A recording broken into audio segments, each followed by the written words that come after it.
What's up, everybody? Welcome to the Horrorheads podcast. I am Rich Mallery here with my co-host Jerry Lourenco. What's up? Yo, we're excited because we're going to do something new tonight. This is Horror Shots. Yeah. What we're going to be doing is, we typically release our episodes bi-weekly as we did in season 1 and 2, but season 3 we're going to do different. We're going to start doing more content, more episodes, and what we decided we're going to do is we're going to do something we're calling Horror Shots, which is a shorter episode, probably around 20 to 30 minutes, and we're each going to pick one movie per week. Like, I'm going to pick a movie this week, Jerry's going to pick one the next, and we're just going to drink and talk about it. It's going to be much more fast flowing, and we're going to play around the format, see what happens, probably add some drinking games as we go. But this is the first one. This is Horror Shots, everybody. Ooh. So I hope everybody's already good and poured. I have my drink poured. I'm drinking some Wild Turkey 101. What is Jerry drinking? Cheers, man. You know, Cheers. it may be season 3, but I'm still trying to get rid of some season 2 shit, man. I got this Maker's Mark 101 that I can't get rid of for the life of me, and I'm just trying to get through it. So, dude, I literally almost bought that the other day because I saw it and I've never seen it before, and I almost bought it. I did not, though. I bought something else instead. But yeah, so let's cheers. Yeah, cheers. Look how dark this is. Oh, and the other thing I wanna show right now is right here, I have an official Horrorheads Rocks glass right here that was gifted to me by somebody. Limited edition of one of one. One of one. I mean, I think it should be limited to as many as people would buy. So if you're interested in a Horrorheads Rocks glass, please send us an email. They're only $99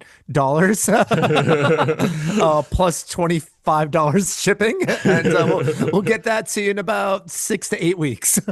Yeah, so place your orders now. If you want to order one, you could email us at horrorheadspodcast@gmail.com. You can also follow us on Instagram at horrorheadspodcast. If you're listening to this on Spotify, Apple Music, Amazon, wherever you listen to podcasts, you could also watch the video on YouTube. Like, subscribe, do all of the things. And if you go on YouTube, you could actually see what this beautiful Horrorheads Rocks glass looks like. Cool. So let's get right into it. So for this week, I chose the movie and I picked Weapons from last year, 2025. And I picked it because 2 reasons. One is we never really got to talk about it too much. 2 is we were guests on the Dread broadcast, and everybody was doing their top 5 horror movies of the year. And lots of people had this in their top 5. A lot of people had it number 2, and I'd seen it in the theaters and I remember liking it, but I never really wanted to rewatch it. So I was thinking, did I actually like it, or did I just like it because I saw it in the theater? So I figured, let's give it a rewatch and see what I thought about it. So that's what we're going to talk about tonight. We're going to talk about Weapons, Zach Cregger's 2025 film. Very different kind of film. It doesn't follow the typical horror movie formula. I would say it starts off very drama for the first hour, 15 minutes, and then it kind of shifts into horror. A lot of suspense and dread. But let me give the plot really quick. When all but one child from the same class mysteriously vanishes on the same night at exactly the same time, a community is left questioning who or what is behind their disappearance, which we figure out through the course of this movie. And we don't really figure out what the hell is going on probably till the hour 15, maybe a little bit later mark, when they shift into the final act. But okay, so here's my thoughts on this movie really quick. I did actually really like it in the theater because I thought it was very different. I was actually engaged, like wondering what the hell is happening. And they do something very different in this movie. It is similar to his other movie, Barbarian, where they tell it in different parts, kind of almost out of sequence. So they tell like one person's kind of story, then another person's story, then another person's story. And you don't really get to the actual like plot of the movie till the 5th or 6th story. But you're kind of like just interested, like, what is happening? When is this going to turn to a horror movie? And in the theater, you're stuck there, right? So you're just like, okay, like I got to watch this. Watching it at home, man, I still liked it. okay. But I feel like there was a lot of just extra stuff that didn't need to happen. It was way longer than it needed to be. So there's some Ishtar is what I'm hearing. There was definitely some Ishtar. I mean, it has a long run time. It's about 2 hours, right? It's like 2 hours and 10 minutes. And rewatching it, it kind of didn't need to be to tell the same story. And we'll kind of get into it, but like I know you've watched this a bunch of times. What'd you think of it? Like just overall thoughts? You know, I watched this now. This is probably the 4th time I've actually watched it, and I'm gonna be honest with you. every time I watch it, I like it a little bit more. This film is really starting to grow on me. So it's doing something not different in film, but different for a horror film. It does have that Quentin Tarantino non-linear kind of separate story style, and then they overlap scenes from different perspectives, which is very interesting, but is it a horror movie? And that's what I keep going back to. To me, this is a lot of different things. It's a thriller. It's a mystery. It's a drama. It could be a sci-fi mystery. There's a lot of things we don't know. There's a lot of things that are unanswered, even when the film kind of wraps up. With a light touch of horror. So I think now that I got that out of my head, now that I'm like, this is going to be a sick barbarian horror film.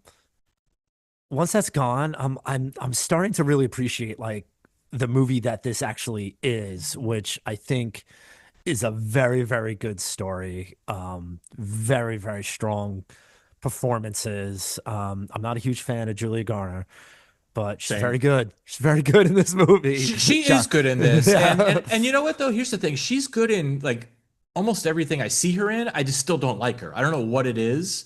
Maybe it's I don't know if it's the character she plays. I don't know if it's like her like She visually always how plays she looks. someone non-likable, and it's the Yeah. same in this film. This is not a character you love. This could be a character maybe you relate to or maybe feel some sort of sympathy for, but it's not a character that you love. She's kind of a dick. She hangs out with a married guy. She's has a lot of flaws. I Makes him get mean, off the wagon, right? She makes him yeah, I mean, she drink. makes him drink. I mean, she's clearly, at the liquor store, like even more than the horror heads are. So, Yeah, she's always I feel like every time yeah, they show her, she's going to the liquor she's, store. she's buying 2 bottles of that cheap ass vodka. I mean, even the horror heads don't do that. We just buy like 5 for 5 cents. I mean, there's a big difference between a deal and an alcoholic. But but she's clearly a flawed character. But I think she plays that character well. I think Josh Brolin plays a really good character, He's kind of always like, good. I mean, yeah, yeah. opposed to her. But then after that, there are a lot of things I like about this movie. I'm getting into the moodiness of it. I'm getting into like the atmosphere of it. I'm getting into a lot of that mundane and kind of building that I enjoy. So when she does go to like their liquor store, I like those scenes, when she's in the school and stuff like that. I'm starting to like live in those scenes and I'm starting to feel them. But for me, um, there's a lot of things I don't like about this movie. I don't love all the stories. I do think some of them go on for a little bit too long. I think some of them are from the perspective of a character that I really don't care about.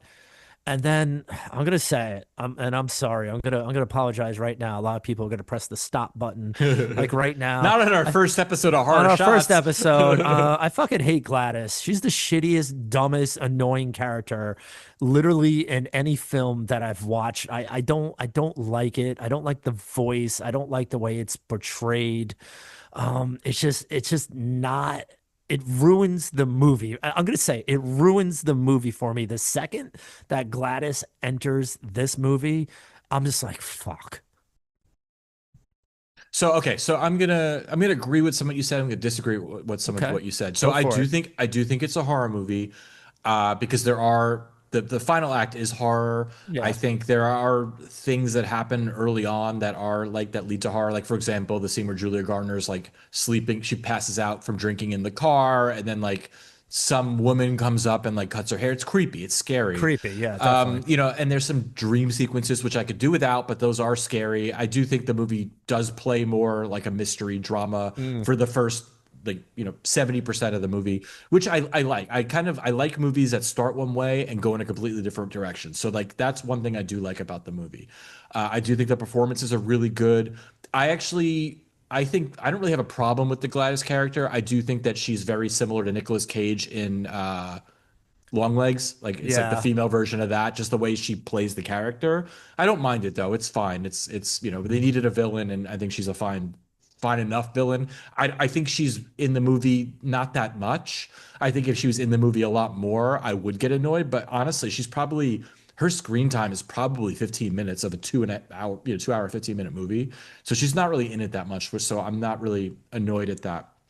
I do agree with you that some of the stories I feel like you just don't need. And I think that's my big, I do like the movie, but my big problem with it is it doesn't need to be 2 hours and 10 minutes. And there's stuff like when you finally get to what the story's about, you realize like, you don't need the story with the deputy. You don't need the story with the Exactly. junkie. Like watching Exactly. it, they're fine. Like they're interesting and like well done, but like they don't really advance the plot at all. And when you get to the deputy and then the drug dealer story right after, the movie does slow to a crawl because it starts with Julia Garner's story, which ends like scary. Then you Yeah, have Josh Brolin's story, which is really interesting. Like he's probably the best story of the whole I thing. agree with that. Yes. And then it just now you go to the deputy story, which doesn't really go anywhere.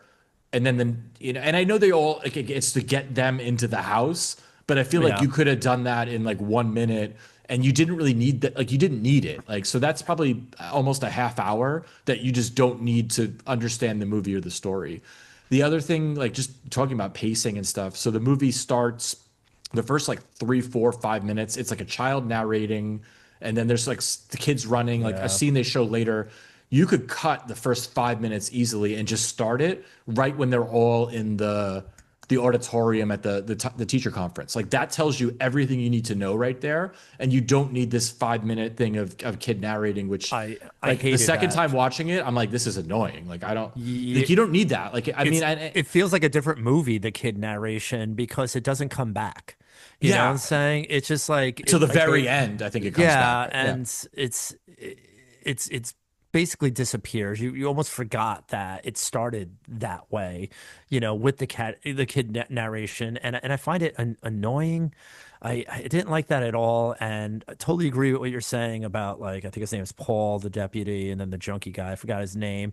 It's like everyone else, they took their stories and they took it from a moment and they went on.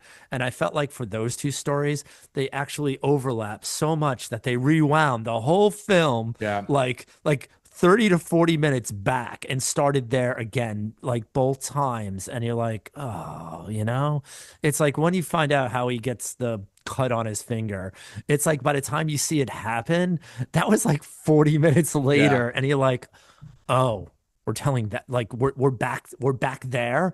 It just takes you so far back. And again, they could have did it in half the time. And again, these were B, C characters at best, They're just kill bait, really. Yeah, That's I mean, they weren't that great. I did like the kill, the one kill where the dude gets run over there. I mean, that was pretty brutal.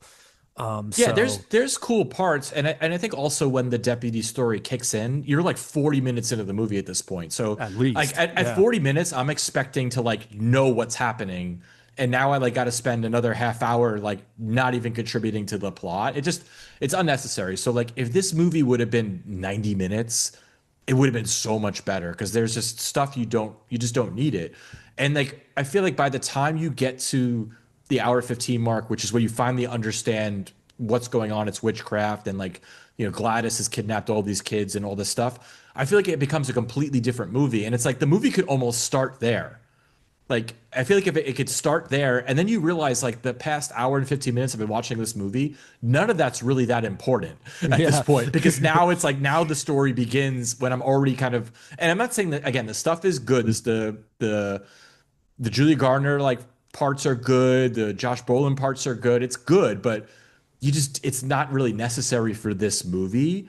So it's a weird movie. And again, I'm not saying that it's bad. It's good. I like the movie. It's very well done. I just don't understand. It just the way it shifts. Again, it's like now you have all these new characters that you're focused on, all this other stuff. And I'm like, did I need to watch it? Like the next time I watch it, I could literally skip to the hour 15 mark and still watch the same movie still than still if I watch like like sat through a like all 40 this stuff. minute still you can still watch a Yeah. 40-minute movie after that. And I think we're forgetting. I mean, there's the guy Marcus, the principal. He has Oh a yeah. story, and it's Which like, luckily that one's quicker, at least. That's yeah, like kind of that quick. That one's quicker, but again, it didn't lead to much other than him just like getting killed and then just kind of filling in just a little bit of information about Gladys, but not really moving the story too much. And I still think that they could have, again, could have did it a little bit faster. And I don't know. I mean, I don't know why these characters are there. Maybe they were the kill bait. I mean, again, some of them did. They were good kills when the horror actually starts happening, which is hour, post hour 20 minutes maybe, which I think is an extremely long time to wait for something being touted as a horror film. I understand there are some creepy parts, but I mean, a 5-second creepy part I mean, it leaves a lot Yeah. to kind of wait for the next kind of thing to happen. And again, I'm starting to like drop my anticipation each time I watch this now because it's not necessarily focused on that. It just kind of happens. So I think that's helping my appreciation of the film, and I could just really just enjoy like the awesome direction and cinematography and acting Yeah. and things like that. The story, I mean, the story itself is just basic. I mean, you basically just kind of told the whole story, and it's like it's a very very small story, and we're just kind of figuring out how we got there. It probably could have been told in 5 minutes, you know? Yeah, and look again, we're picking it apart because that's what we do here. Yeah. We have to fill time and things like that. But yeah, the other thing too that took me out of the movie too is in Julia Garner's story and Josh Brolin's story. There are these dream sequences, and they're kind of just meant to have scares, and they also don't really advance the plot, and they don't really make a lot of sense because like why are they having these dreams of Gladys? Like why would they? Like why would Julia Gardner, when she has the dream early on, why would she have that? She's never encountered Gladys. She's not even investigating anything at this point. She's just kind of going about her day. Like it didn't make any sense. The Josh Brolin dream was really stupid. Yeah. The AK-47 or whatever gun it was on top of the Yeah. house. So okay, so just to walk for people who haven't seen, something Josh Brolin has a dream for some reason that leads him to the house where the kids are kidnapped, and there's a CGI of a giant gun on top of the house, and it doesn't make any sense. And I was doing some research on IMDb. The director even admitted there's really no significance to that. They just thought it was cool, which it's stupid. Because then I'm Other like, than why is there? it's a weapon. Other than that, it's a rifle, but it's a weapon, and it's just But maybe here's the just kind thing: the of movie's the marking the movie's called the spot. movie's called Weapons because the Gladys does use people as weapons. But that's not her point. Like what she's trying to do is just get life force. She kidnaps these children to spoiler, sorry. She kidnaps these children to steal their life force so she could live longer. Nothing about like there's nothing about weapons there. Like she's not like trying to make weapons. She just does to protect the like not getting caught. Like so it doesn't really make any sense. Like I don't care why they called the movie Weapons, but showing a weapon on top of the house doesn't really it doesn't make any sense. It's just stupid. And again, and I'm thinking the more I'm overthinking it. Okay, Julia Garner has a dream. Josh Brolin has a Yeah. dream. Does like every parent who had a kid kidnapped have a dream? And if so, why are they not investigating? Why is he the only one that figures this whole thing out? So it's like They really, really didn't try. They bitched a lot, but like they which maybe didn't is real, try. maybe that's how And people would be, but they kind of threw like all their blame at Justine Julia and Garner, yeah. yeah, Julie Garner's character. And it's like with no proof at all. I mean, like, how would you find a teacher responsible for like a class? Like, she wasn't at your house, she wasn't like, even if she said something to them, I mean, they wouldn't all listen. It was just kind of strange how, like, the town quickly just kind of turned on her and made like she was the problem. And then they didn't do anything other than just kind of blame her. They didn't try to like prove that she did anything. They didn't try to disprove that she did anything. And they didn't really go looking for their kids. The only person that kind of put something together was Archer, which is Josh Brolin's character. And I mean, he was smart enough to like look at some video to actually see at least which direction the kids were running in. I don't know why the police didn't think to use video surveillance to kind of pinpoint and triangulate where these kids could possibly go, especially they like, you know, drive a car or anything like that. They were super limited in how far they could go. I mean, they were like 10. So I just think that they didn't really try too much. And that kind of feels like with the animosity that was thrown at Justine, it just feels like there should have been more effort on the parent. Like that seems like a miss to me in the film that they didn't show like all the parents kind of trying to like, or at least trying to help Archer. Yeah. None of them really want to help. They're like, none of your business, man. This is Yeah. this is my video, and you can't see it, and stuff like that. And like, why would you do that? Wouldn't you want to help find your kid? Uh, I found a lot of those issues weird.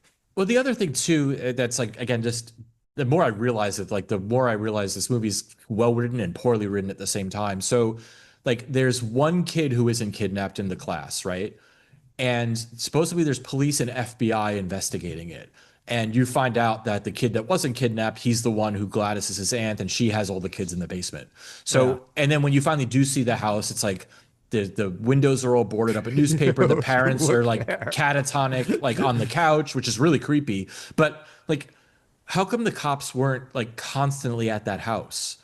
And you find out that the parents were fucked up. Like Gladys puts the spell on the parents first that makes them Like early, catatonic, yeah. and then she has the little boy, help Gladys kidnap all of the kids. So it's like the police would have went to that house and be like, "Hmm, that's interesting. This one kid's okay. Like, we should Why go wouldn't they check go that to out." that Why house? wouldn't Yeah. they go Why? multiple times, like just to follow up a lead? You know what? This is interesting how you weren't like, let's go there again. And like, they would have gone and like had these conversations that seen everything all fucked up, and they would have looked in the basement and found the 30 kids. Now I get cops fuck up, and there's lots of instances of real cases where cops missed evidence and missed things, but this seemed to be very blatant and such a big case. We're talking about like 20 plus kids missing. Like there would have been more A whole investigation. town of kids, like A whole, yeah, a every whole kid in the town, yeah, like a whole class of kids. Like they would Like have it should have been done national more. news. Like honestly, We'd be like talking everyone about it should, on the show. yeah, like everyone should have been like flooding into that town and literally like picking out every single lead. And the fact that they never went to that house to investigate or have any follow up questions with at least his family, And none like of the did other they? parents went there, like to just talk to those parents and be like, "What?" Like Like instead yeah, they're like bothering Julia Gardner. They should have been there. Like, why is your kid okay? Like, that's what I'm saying. They blamed her, big but plot hole. ultimately it was that kid Alex. It was Yeah, his fault, and he's the one that stole all their names. No one noticed that. No one walked in and be like, you know what?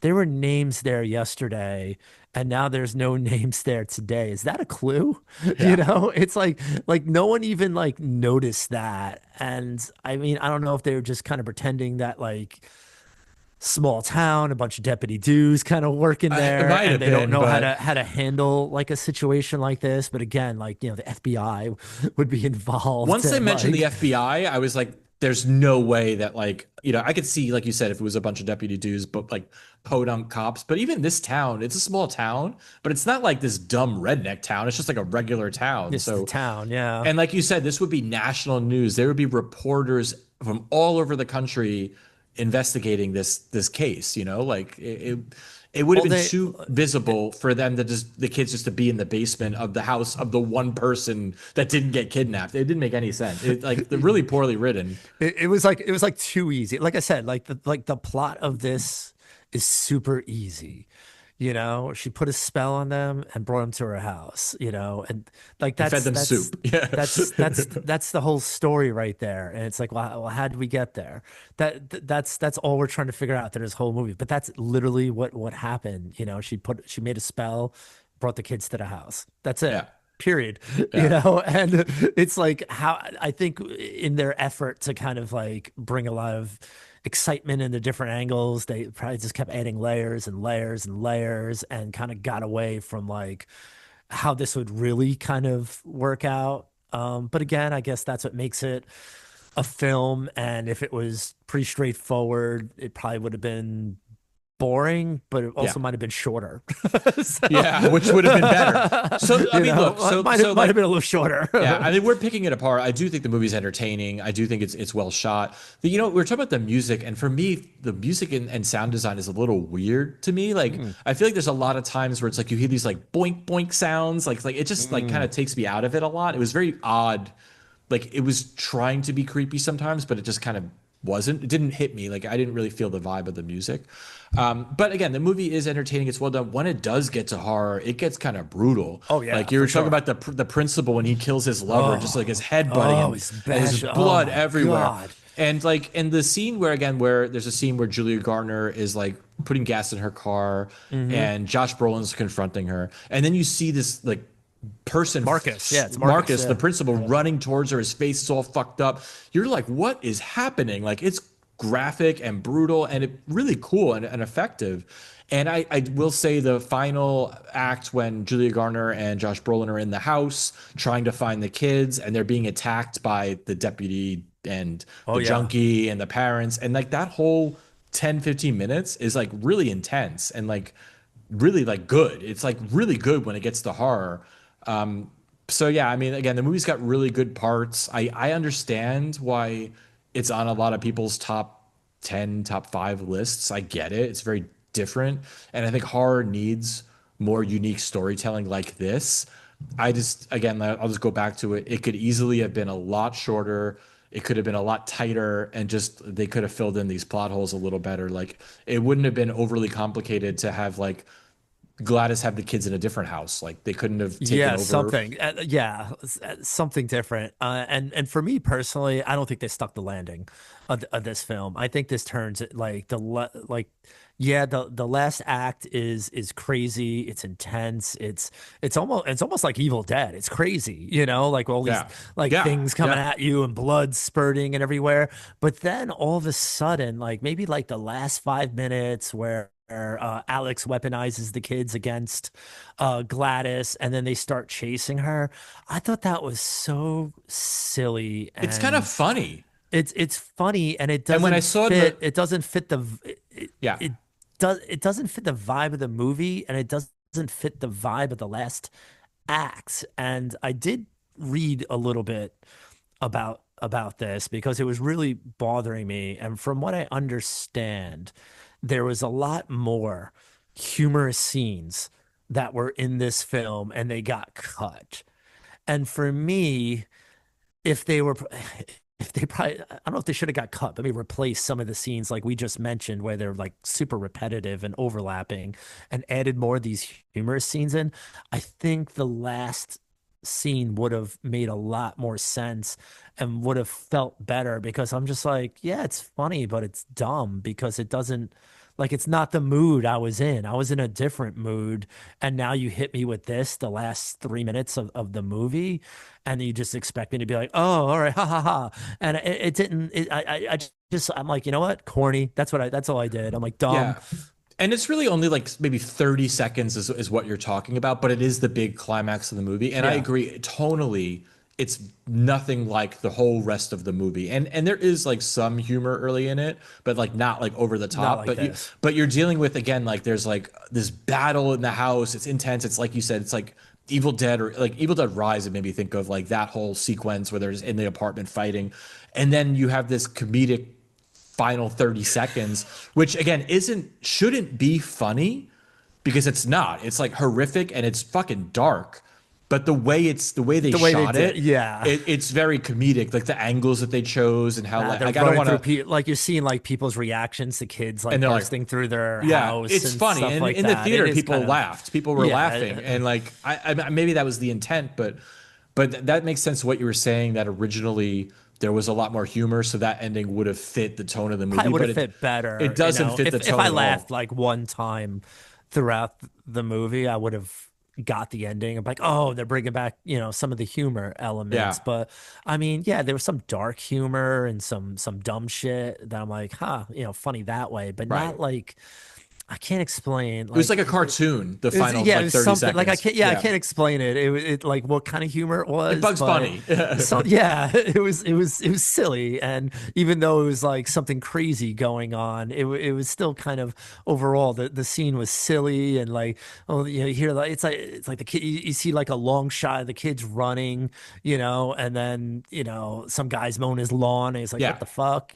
Yeah. I mean, that's It's funny goofy. because if you, it's funny because it's weird, I guess. Yeah. But I mean, I don't It's know. I don't know how to uncomfortable. explain. I think if it was in a different movie, like you would have like really liked that part, right? If it Mm, was mm. in I don't a movie like you said that had more Had a little humor more in it, humor. Yeah. you would have been like, "Oh, that's fucking dope." But because it just comes out of nowhere, and you're just like, "Why am I like laughing right now?" And maybe that was the point. I don't know, but yeah, I mean, again, I give this movie credit because it is a really dark, unique story, and it's very fucked up, like at its core.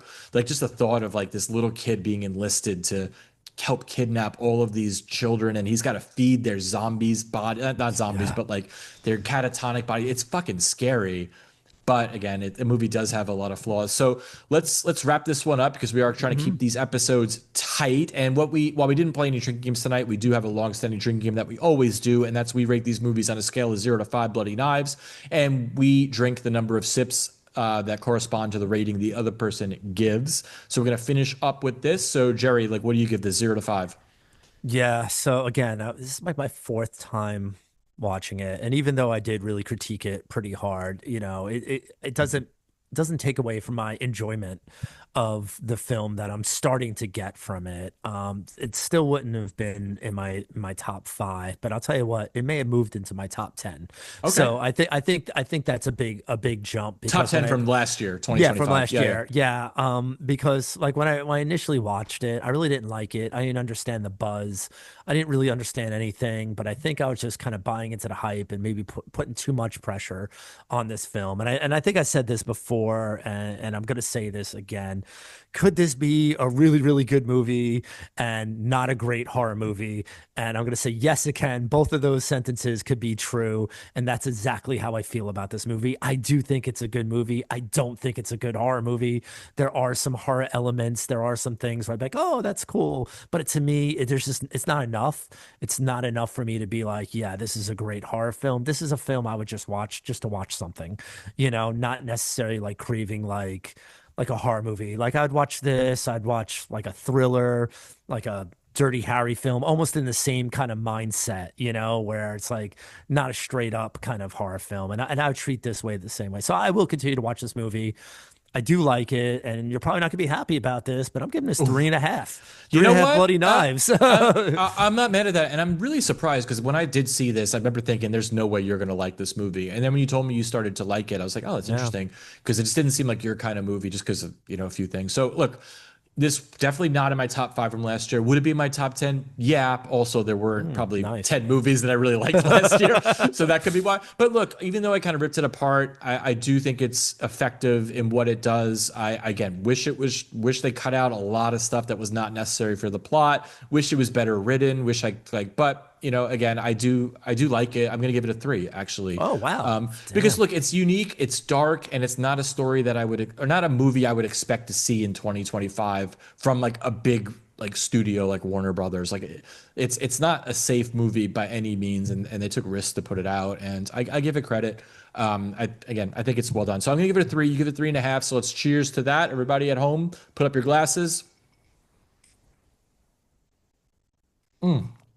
Ah, man. All right, cool. We made it through first episode of Horror Shots. That wasn't too painful. We did it.